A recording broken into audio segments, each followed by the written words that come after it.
Okay, for this part, you're going to need a black construction paper. About 12 by 18 is nice for larger paper for your students to work with. If you only have 9 by 12, you can work with that if you'd like to.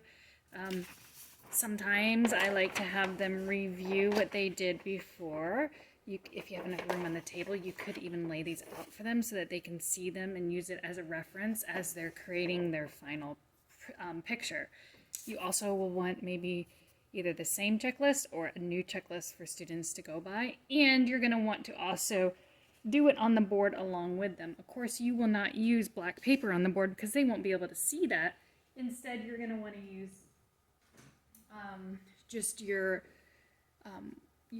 whiteboard or your drawing board that you have up at the front of the room so that everybody can see what you're doing to remind them of how to do all of these steps. Okay, so I'm going to quickly go through the same steps that we went through with lesson 1, but I'm going to be doing it on the black paper.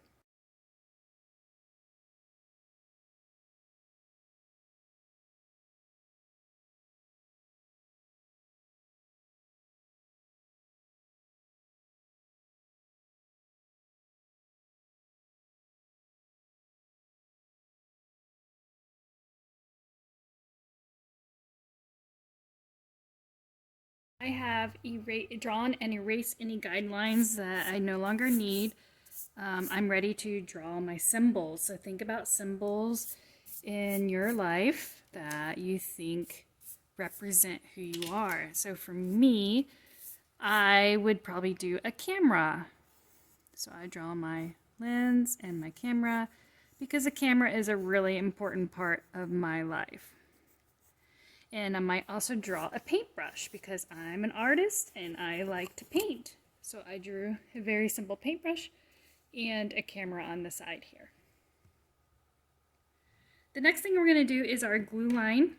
And some tricks I want to teach you about using a glue line is that first of all, you want to use regular Elmer's glue, multi-purpose glue.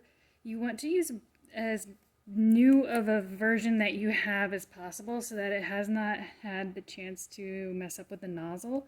So save this lesson for when you have a new set of glue all. You might want to even put a little piece out for kids to experiment with. What I do is I teach them to touch the nozzle at an angle. Oops, this glue has not been shaken yet. Just shake it up. Okay, so what you want to teach the kids to do is to put it at like a 45-degree angle and to move fast with their line like this. Okay, or if they move slower, they need to barely squeeze it all. And if they get some errors in it, tell them that it's fun and exciting. It's not going to be perfect. And the other thing they're going to have to know is that this dries clear.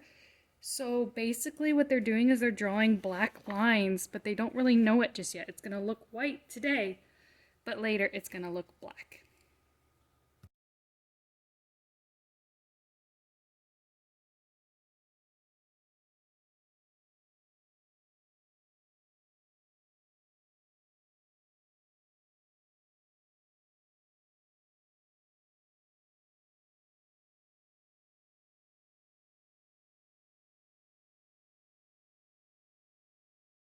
And the final step to this is to let it dry. Do not dry it at an angle or else the glue will fall over to the side. So you want to dry it flat and just dry it overnight and it should be ready the next day. Okay, for a recap, we have looked at Frida Kahlo's work. We've analyzed her work. We looked at the self-portrait and the proportions. We practiced using a drawing method on how to do the proportions of the face.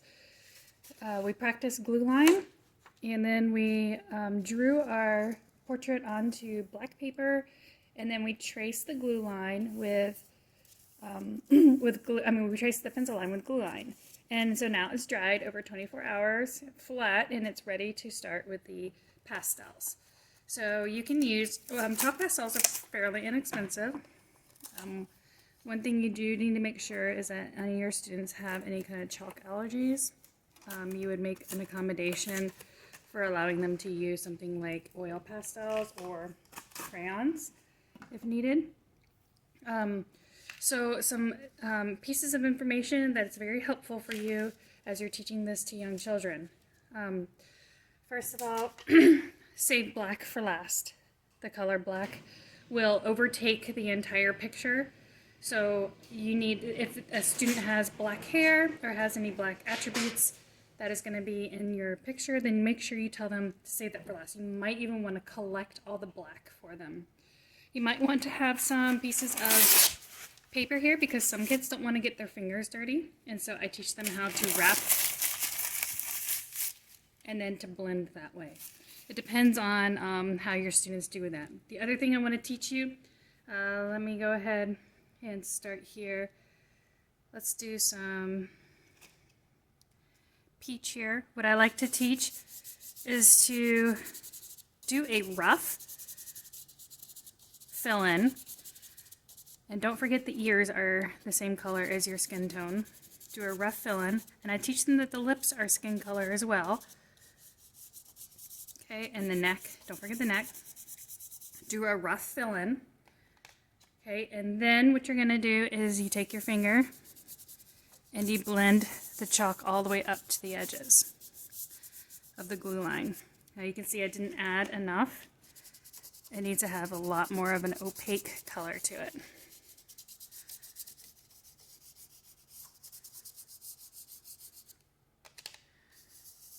There we go. That looks a lot better. So it goes all the way up to the glue. And the cool thing is the glue line is going to start to pop out. And you're going to see those beautiful lines that you made with your drawing.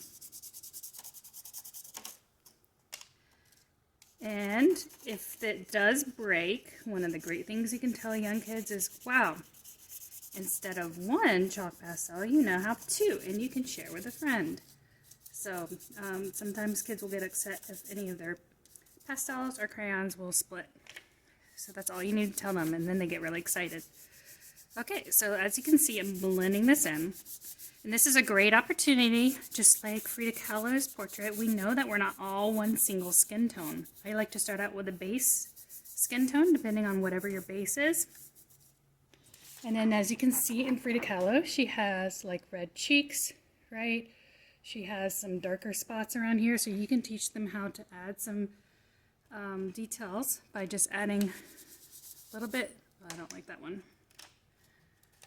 Let's add a little bit of color here. And you don't leave it like that, you blend it in. Now I have a little bit more of a red skin than other people do. Okay, and then you can add the whites of your eyes. All right, so another thing I want to share with you is that when you're working with chalk pastels, kids maybe will create, I'm going to go ahead and do this for you. Let's do this with the yellow of my hair. Okay, sometimes they create a lot of residue right here. And do you see all this residue? They create that residue, and then the instinct is to blow it. But what happens when you blow it is that it actually blows onto your friend. So instead, you can teach them to tap, tap, tap. Watch this. Tap, tap, tap. And all the chalk pastel will end up on the table, and that's just fine. Okay? All right, so I'm going to fill the rest of this in, and you can watch.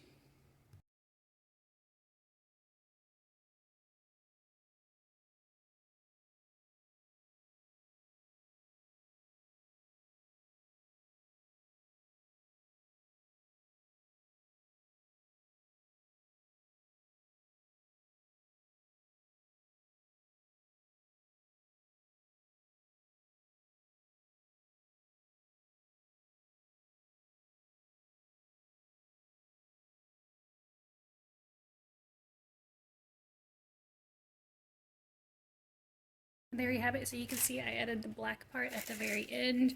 If you wanted to take this further, you could fill this in so it's more opaque. And then you can have a student check to make sure, like another student can come to your partner and say, hey, maybe you need to add a little more color right here so that this line is really defined right there. So you need to make sure that they get the color all the way up to the lines. They have a lot of fun doing this project. When you're all completed, it's really nice to think about finding another black piece of paper that's larger and then mounting it so that you have a nice black border around it. And that would be one of the last steps before you actually display it and critique it.